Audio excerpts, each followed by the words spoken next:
Okay, so you're trying to get a handle on this massive new law, H.R. 1, the One Big Beautiful Bill Act, thousands of pages, right? Who's got time for that? But you do need to understand what it means for healthcare, specifically right here in Illinois. You want the real story, the key details, without getting buried in legalese. Well, that's exactly what we're doing today. This is our deep dive. We're breaking down H.R. 1 passed by the House back on May 22nd, 2025, and we're focusing squarely on the healthcare parts and how they're likely to shake things up for providers, insurers, and related businesses across Illinois. Our mission here is simple: cut through the noise, pull out what matters most, and make it really clear how this bill could change healthcare in our state. We've looked at the bill itself, obviously, but also analyses from groups like the Michigan League for Public Policy, statements from Health Associations Illinois and National One's news coverage, congressional records, the works. So where do we even start with something this big? It's fascinating, isn't it? Just how wide-ranging this thing is. It really touches almost every corner of the healthcare system in Illinois. But I think if we're looking for the most immediate significant impacts, we probably have to start with the healthcare providers. Yeah. The hospitals, the clinics, Hmm. the people actually delivering the care day to day. Because this legislation brings in some pretty fundamental changes that look likely to, well, reduce coverage for people. And that naturally means less funding flowing to those providers. Less coverage. Yeah, that immediately makes you think Medicaid. And H.R. 1 is bringing in those Medicaid work requirements we've heard about. Starting in 2029, it looks like many able-bodied adults covered under the ACA expansion will need to prove they're working, volunteering, or in school 80 hours a month. That's the number, 80 hours a month. Okay, and eligibility checks are getting much more frequent, too, every 6 months by 2027. Right. That's a big shift from annual checks. Now, I saw a study from Michigan, obviously a different state, but still, it estimated that similar rules could cause, 700,000 people there to lose coverage? So while it's not Illinois, it gives you a sense of the potential scale, right? If we see significant drops in Medicaid enrollment here, what does that do directly to our hospitals and clinics? Well, let's connect the dots. A big drop in Medicaid enrollment in Illinois. It's almost certainly going to mean a significant jump in uncompensated care. People don't just stop needing care when they lose insurance, Mm. especially emergency care or care from safety net clinics. We've heard warnings from healthcare advocates, pretty stark warnings actually, saying this could really gut healthcare coverage. And look, for some facilities in Illinois that depend heavily on Medicaid payments, their whole financial viability could be threatened. In many communities, Medicaid dollars are literally what keep the doors open. And it's not just about fewer people having coverage, is it? The bill also puts new financial burdens on some who stay on Medicaid. That's another key piece. Starting fiscal year 2029, certain expansion adults, those above the poverty line, could face monthly premiums or copays. Up to $35 per service, I think? Yes, though there's a cap based on income, 5% of income is the maximum. But still, that feels like a major shift in how Medicaid usually works, at least here in Illinois. Providers are going to have to start collecting these amounts. What kind of operational nightmare does that create? That's a really practical, important question. Day-to-day operations. Most providers just aren't set up for this kind of collection for Medicaid patients. Not routinely. It means new billing systems, retraining staff, figuring out who owes what when. It's complex. And here's a really tough part. The bill actually allows doctors and hospitals to refuse non-emergency service if those copays aren't paid. Wow. Yeah. So the fear is even small amounts could stop people from getting needed care, especially preventative care, which ironically could lead to worse health outcomes and maybe even higher costs down the line, like more charity care needed later. Plus, you've got potential ethical dilemmas for providers, right? Turning someone away who just can't afford it. Okay, now, Illinois. We've been pretty unique, or at least one of only a few states, using state funds to cover health care for undocumented residents. It seems like H.R. 1 takes direct aim at that. What's the mechanism there? That is a critical point for Illinois specifically. The state faces a direct financial penalty if it continues that coverage. Basically, the federal match rate for the Medicaid expansion funding drops from 90% down to 80% starting in 2027 if Illinois keeps those state-funded programs going. And we are one of the few states doing that. Exactly. So H.R. 1 creates this huge budget trade-off for Illinois. Does the state end or drastically cut coverage for thousands of vulnerable people? Or does it absorb a really big hit in federal funding? State officials are already talking about a potential massive hole in the health budget if they try to absorb that cut, which could then squeeze funding for all Medicaid services in the state. So yeah, a decision with really wide ripples. And the funding squeeze on Illinois Medicaid doesn't stop there, does it? HR1 seems to limit how the state can raise funds in the future, too. That's right. It hits existing mechanisms and future options. The bill bans any new or increased provider taxes, taxes on hospitals or nursing homes from qualifying for federal Medicaid matching funds. And Illinois uses those now, right, to draw down more federal money? Yes, like many states, it's a Oh. common tool. So this limits Illinois' flexibility. If the state wants to boost Medicaid funding down the road using this method, that extra state money won't get matched federally. And then there's another piece. CMS, the Centers for Medicare and Medicaid Services, is directed to cap certain payments, specifically state-directed payments within Medicaid managed care plans. They'll be capped at whatever Medicare fee-for-service would pay. And those payments are currently higher, more like commercial rates sometimes. Often, yes. Illinois has used these to help hospitals, especially through the managed care organizations, bringing them down to likely lower Medicare rates. That could mean millions less each year for Illinois hospitals, Hmm. particularly the big academic centers and nursing facilities. It's a serious constraint on funding. So it really is a kind of double whammy for many Illinois providers, Okay. potentially fewer Medicaid patients and lower payments for the ones they do see. And then it seems like the bill also targets specific types of providers. Yes, it does. What's really noticeable is the focus on what the bill calls essential community providers that offer reproductive health services, including abortions not covered by the Hyde Amendment. This looks like a direct path to defunding organizations like Planned Parenthood of Illinois, Which runs quite a few health centers statewide. 17, I believe. So a potential consequence there is that other providers, county health clinics, FQHCs, hospital OBGYN departments, could see a surge in patients needing those services, but potentially without any extra resources to handle that load. Mm. And another specific target, the bill prohibits gender transition procedures from being federally defined as essential health benefits. But Illinois mandates that coverage currently, Right. right? It's exactly. Illinois state law requires coverage for medically necessary gender-affirming care. So this federal move could pressure insurers to drop it, even with the state mandate, which in turn could mean more uncompensated care costs for places like Lurie Children's or UI Health that provide that specialized care.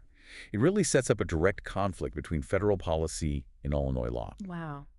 It just sounds like Illinois providers are facing a whole new mountain of paperwork and administrative tasks on top of everything else. Oh, absolutely. The administrative burden looks significant. Take the new Medicaid work requirements. Think about hospital social workers. They might end up spending a lot more time helping patients document volunteer hours or find training programs just to keep their health insurance. Instead of focusing purely on health needs. Right. And then there's the eligibility checks every 6 months. That means much more churn. Providers constantly re-verifying insurance status. It adds complexity to scheduling, billing, continuity of care. And then potentially collecting copays on top of that. Yes, another layer for billing and revenue cycle management. And it's worth noting, the federal money allocated to set up this whole work requirement system nationwide, it's only $300 million. Many experts think that's nowhere near enough to cover the real administrative costs for states and providers like those here in Illinois. Okay, so given all these pressures, funding cuts, administrative hassles, coverage changes, Illinois providers must be thinking hard about strategy, about how to adapt. They absolutely have to be. It's shaping up to be a much tougher financial environment, no doubt, especially for hospitals serving lots of Medicaid patients. Cook County Health, safety net hospitals, rural critical access hospitals. They'll likely face more uncompensated care, less Medicaid revenue. So they'll be looking hard at cost cutting, finding new funding streams. Could we see more hospital mergers or closures? It's certainly possible. Consolidation pressure might increase as smaller, struggling hospitals look for partners. But there are a couple of, let's say, potential silver linings, or at least other options. One is the Rural Emergency Hospital designation under Medicare. Some small rural hospitals in Illinois might find this attractive. It lets them stop offering inpatient care, but get better payments for outpatient and emergency services. Interesting. And there's also a new process being set up for interstate care for kids on Medicaid. That could potentially help Illinois children's hospitals serve more kids from nearby states. But overall, yeah, the picture is one that demands really careful planning and adaptation from providers across Illinois. Okay, let's pivot now. What about the health insurance companies operating in Illinois? They're obviously a huge part of the system. HR1 must hit them significantly, too. Oh, definitely. Let's start with the Medicaid managed care plans. They cover most Medicaid folks in Illinois. For them, the biggest hit is likely the drop in enrollment from those work requirements and the 6-month checks. Fewer members means lower capitation payments from the state. And again, using that Michigan estimate just as a potential indicator, the drop could be pretty big. It could be substantial, yes. Yeah. And more churn people cycling on and off coverage more often, that drives up administrative costs for insurers. It makes care management, tracking patients, much harder. What about the new copays for some members? That adds complexity too. It could change how members use services, maybe deterring some care, and it definitely creates new customer service issues for the plans. So you can bet these insurers are worried about costs shifting onto them, about increased financial risk. They'll likely be talking a lot with state policymakers trying to figure out how to manage this. And what about the insurers on the ACA marketplace, the exchange here in Illinois? How does HR1 affect them? Several key things there. First, HR1 gets rid of the year-round special enrollment period for lower-income people, those under 150% of the poverty line. Oh, that's a big deal for enrollment timing. It is. It likely means a smaller overall risk pool, maybe a slightly sicker pool on average, because some healthier folks who might have signed up mid-year won't be able to. Second, there are tougher rules for verifying eligibility, more checks on income and so on before someone can enroll. That might mean fewer people enroll overall, but perhaps those who do are more definitely qualified, so a bit of a trade-off there. And then there's that gender-affirming care issue again. Right. Federal bill says it's not an essential health benefit, but Illinois law says it is. That creates real regulatory confusion for marketplace insurers in Illinois. What do they do? Follow state law or federal guidance? It's unclear. They might continue covering it to meet state rules, but then face issues with federal compliance or how subsidies work. It's a messy situation. It also seems like HR1 pushes towards plans with higher deductibles paired with health savings accounts or HSAs. What's the impact there for Illinois?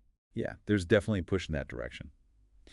The bill expands HSAs and high-deductible health plans, HDHPs, in several ways. Things like letting health reimbursement arrangements, HRAs, work with individual insurance plans, making direct primary care compatible with HSAs, allowing even basic bronze or catastrophic plans to qualify for HSA contributions, and raising the contribution limits. Oh, we'll probably see more of those plans offered by insurers in Illinois. Very likely. They might appeal to some people because of lower monthly premiums and the tax benefits of HSAs, but the flip side is higher out-of-pocket costs until that big deductible is met. So insurers and providers probably need to do more work educating patients on how these plans actually function day to day. And Medicare Advantage and Part D plans, you mentioned changes for them too, especially around pharmacy benefits and PBMs. Yes, significant reforms targeting pharmacy benefit managers, the PBMs, within Medicare. This is a big part of HR1. Essentially, it bans PBMs in Medicare from getting paid through things like keeping a share of rebates or using spread pricing. So they can only charge a flat service fee. Exactly. A transparent, bona fide service fee. They also have to pass through all the rebates they negotiate with drug makers. Yeah. And report a lot more data. How does that affect the insurance companies offering those Medicare plans in Illinois? Well, it could mean lower revenue for them or maybe higher costs. They often use those rebates to lower premiums or add extra benefits. Importantly, the savings from these rebate changes, they mostly go back to Medicare, to CMS, not directly to the insurance company. Okay. And separately, HR1 also tweaks the Medicare drug price negotiation process. It exempts orphan drugs, drugs for rare diseases, Which could mean? potentially higher costs for insurers on those specific, often very expensive drugs, while extending the revenue stream for the drug companies making them. So it just sounds like across the board, Medicaid, ACA, Medicare Illinois insurance companies have a ton of compliance work ahead and strategic thinking. A massive amount, yes. Compliance updates are needed everywhere. Plan documents, actuarial models, IT systems, all need changing. They also have to anticipate how members will react to benefit changes, like with gender-affirming care, and figure out how to communicate that. Strategically, they'll be looking at everything. Diversifying their business, maybe. Lobbying efforts, definitely. Adjusting premiums, rethinking their provider networks, almost certainly. There might be a tiny indirect positive from the non-healthcare tax cuts in HR1 if that helps some consumers afford premiums slightly more easily. But overall, yeah, the insurance industry in Illinois is facing a period of major adjustment, maybe even disruption. Okay, let's widen the lens again. Beyond the direct providers and insurers, what about other healthcare-related businesses in Illinois? Pharma companies, tech firms, PBMs themselves. Right, let's look at them. For pharmaceutical and biotech companies, and Illinois has several big ones, AbbVie, Abbott, Baxter, H.R. 1 actually weakens Medicare's drug price negotiation power, Yeah. mainly by exempting those orphan drugs we mentioned. So good news for them, potentially. Generally, yes. It could mean longer periods of high revenue for their specialty drugs, less threat of direct negotiation on those products. It might even make pursuing multiple rare disease treatments more attractive financially. Now, negotiation isn't gone entirely, but this is seen as favorable for pharma's bottom line, though it could mean higher spending for Medicare overall. Okay. And the PBMs themselves and maybe the pharmacies on the ground in Illinois. Well, the PBMs face huge changes, especially in Medicare, as we discussed. That ban on spread pricing and retained rebates, it forces a business model shift towards flat fees, more transparency. Could that help pharmacies? It might, especially independent and maybe chain pharmacies. They could see more predictable, perhaps fairer, reimbursement without spread pricing obscuring things. And the increased transparency required in Medicare. That could easily spill over and boost arguments for similar reforms in the commercial market here in Illinois, too. So PBMs need to rethink their value proposition. Absolutely. They'll likely focus more on proving they can manage costs effectively rather than relying on opaque pricing strategies. What about, say, health tech companies Hmm. or administrative service providers? Any opportunities or challenges there? Definitely opportunities. Think about the new requirements. A centralized multi-state system for verifying Medicaid CHIP eligibility. That needs tech solutions. So potential contracts for Illinois tech firms or national players? Could be. Same for systems to track and verify the Medicaid work requirements. New software, new platforms will be needed. And you can expect consulting firms, health policy, actuarial, legal, to be very busy helping everyone navigate these changes. Even enrollment assistance groups. Potentially more demand for their help, yes, even if their own funding sources face uncertainty. People will need help understanding all this. And looping back to state-level programs in Illinois, like the immigrant health coverage we discussed, and the companies that help run state programs. Right. If Illinois does cut back its immigrant health coverage program due to those federal penalties, well, the managed care plans and providers serving those people now will obviously see fewer patients, less revenue. But community groups focused on immigrant health might see more demand from people losing coverage. And the companies helping the state run Medicaid now. They'll have a much bigger workload, more frequent eligibility checks, setting up work verification. It's a lot.